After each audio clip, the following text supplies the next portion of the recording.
Hello, everyone. Today, we will talk about the IFRS 15 5-step revenue recognition process and how we should use it in our case formatting. Let's see our screen. First of all, when we talk about IFRS 15 5-step, first, everyone has to know what is that 5-step. Step 1 is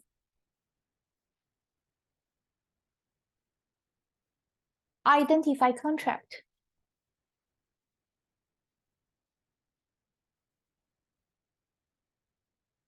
Step 2, identify performance obligations. Step 3,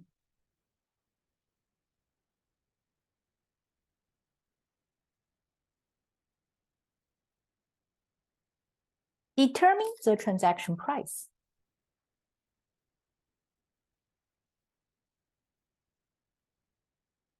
Step 4, allocate transaction price to each PO.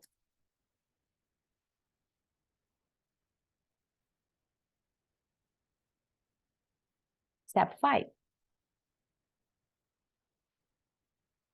recognize revenue when performance obligation is satisfied.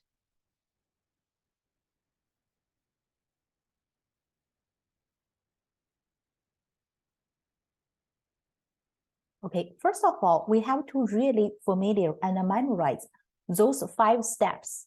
And this is very logical.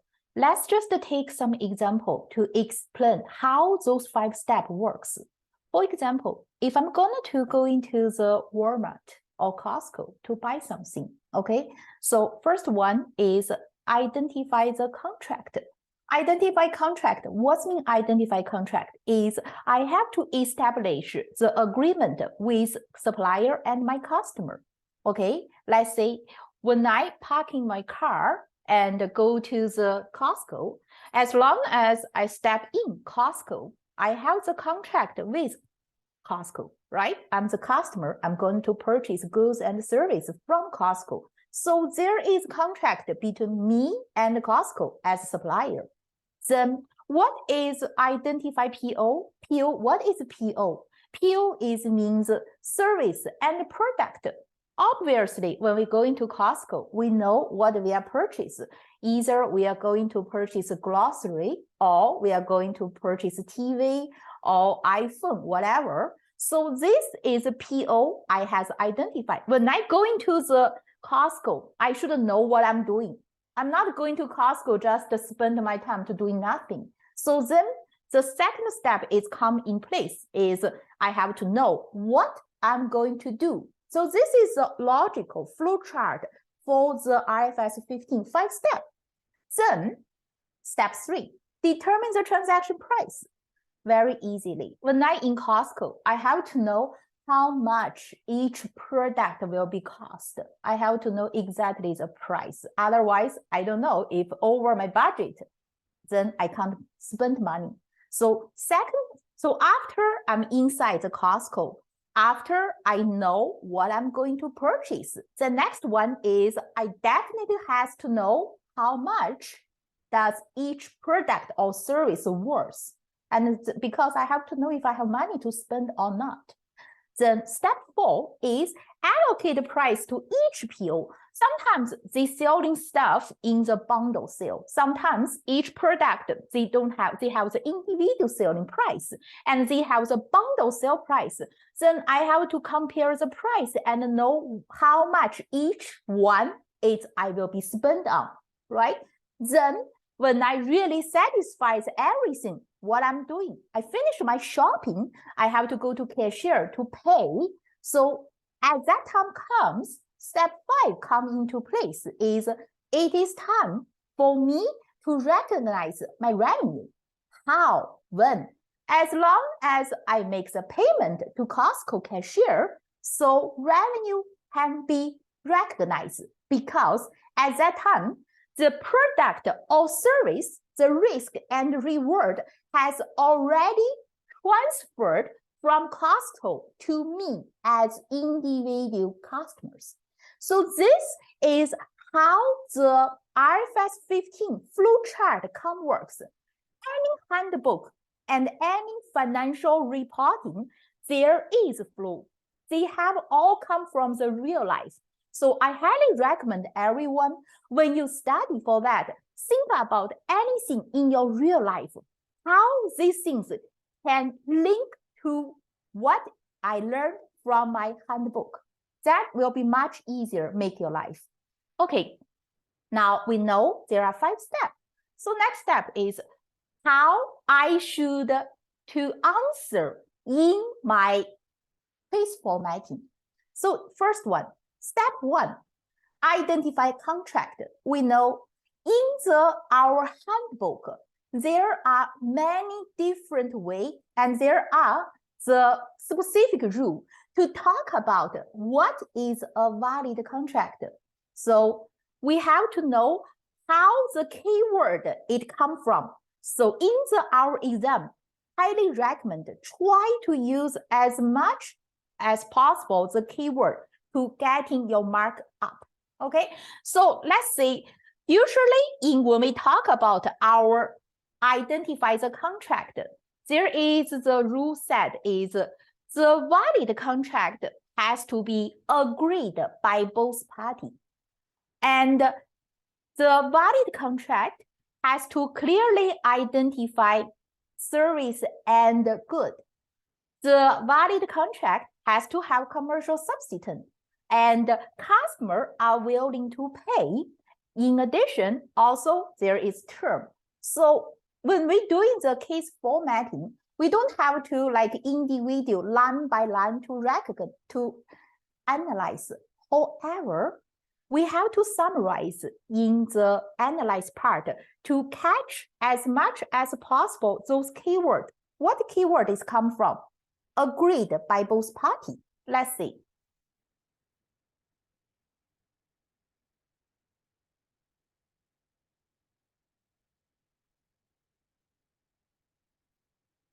Right? And we have the goods and service can be identified.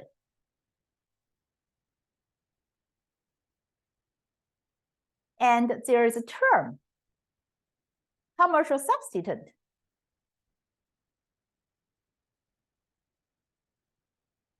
Customer willing to pay.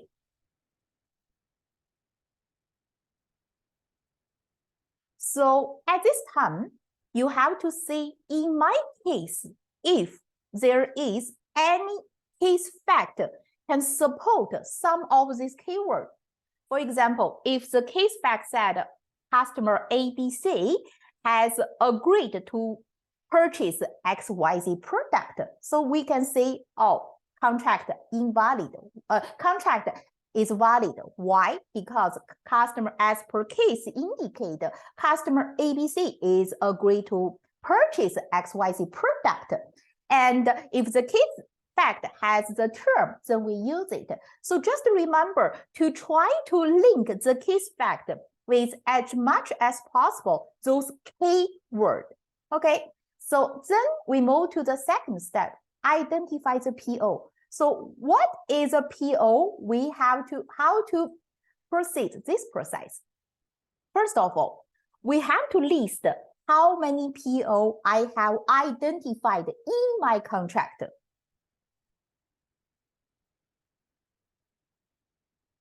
Yeah. Also, we can say in the case, right? Usually we will say, oh, one is a product, what kind of whatever product in the case indicate, and the other probably is a service, like 2 years service plan or 2 years maintenance plan, 2 years upgrade plan. Okay, so first of all, we have to say list the what PO indicate in this case, and then next we have to determine are the PO distinct or non-distinct.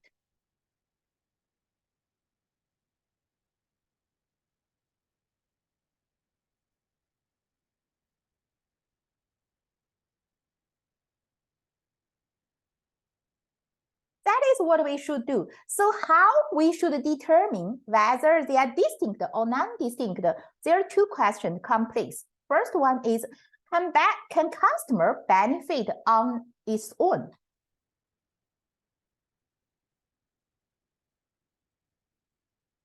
And second one is, does both PO are highly integrated?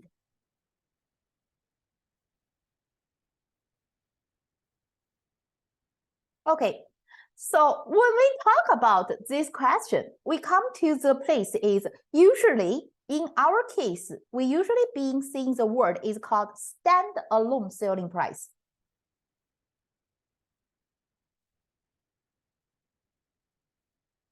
What is the standalone selling price? It means if you purchase this product individually, this is the sale price.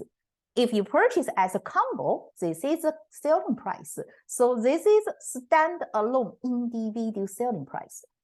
Remember, when the case fact you see standalone selling price, this means customer can benefit on its own. It is a keyword you have to pay attention to. Why? Let's see the logical. What is standalone selling price? It means that product, that particular product has a specific value to customer. If I'm the customer, I'm going to purchase product A. I know this one has value added to me. That is exactly what I need. Then I have to spend money to pay for it. So that's why when stuff has standalone selling price, it also indicates this product has the value. And since this has value, then customer want to get it. Then we can think is logically means as customer, if I buy it, I will benefit from that one item. So that's why it's called, yes, customer can benefit on its own.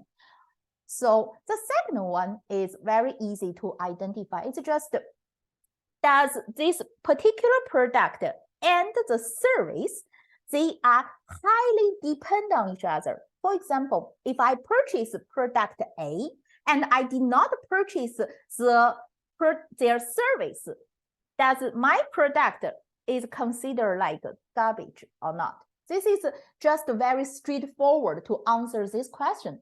However, the handbook can make many rules inside it, but this is very simple way when we're doing the exam, how we answer this question. It's just, if I purchase the product A and without purchase their service, does my product is garbage or not? If it's not, it's still useful for me, it's still useful for me. That means this product and the service is considered as distinct. Okay, then this is how we should consider, how we should analyze step 2. So come to the step 3. That is very easy. It's just usually the case. More than likely, the case will tell us exactly how much the contract price worth. So you can just say, oh, as per case indicate, the total pricing or the total transaction pricing is XYZ amount. That's it. And 4 is allocate transaction price to each PO. That one is only when we talk about, when we step 2, we know the product and service, they are considered as distinct.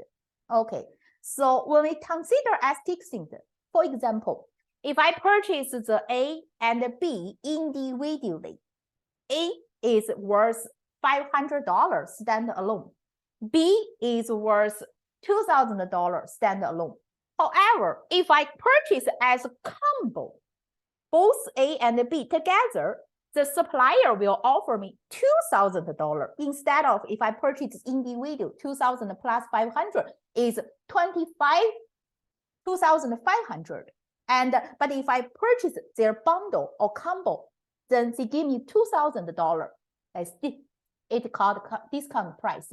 So when I see this information, I have to consider is in my contract, how much my product will worth for the $2,000.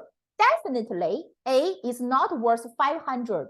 B B is not worth for 2,000 because if these two adding together is 2,500.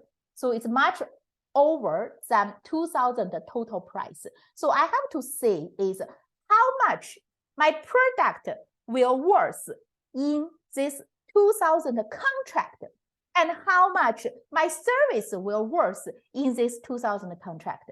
That's how we analyze step 4. Then we come to the step 5 is when we should recognize my revenue. We know usually we have say is product plus service combination. And we know in our rule, there is something we called is delivery point in time. And sometimes we also see something called delivery over time. Delivery point in time means when the product and the service you take it and you paid me.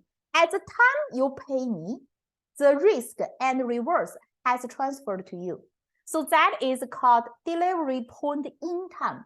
And when I should recognize situation in delivery in time is when the risk and rewards has transferred to customer. Linked to the Costco situation I talked, when I in the cashier, when I pay for my chips, and when the time I give cashier money, the transaction pass through. What is risk and rewards is from Costco passed to me as a customer. So that is the point in time. Okay, and point and delivery over time is usually like a service type. Is it takes time to just regularly from deferred revenue transfer out and transfer in to our revenue. So when the delivery over time, usually first when we receive this money, we will record as deferred revenue. And then when the service start to render, we will slowly transfer from deferred to our revenue. So that is a keyword in the analyze part for step 5. You have to analyze if the product or the service is which nature or which type, over time or point in time. Because in the over time and point in time, we measure the point is totally different, right? So those are what I want to share with everyone for the revenue recognition 5-step IFRS 15. So if you have any question, let me know and I will be more than happy to assist everyone. Thank you. Have a great day.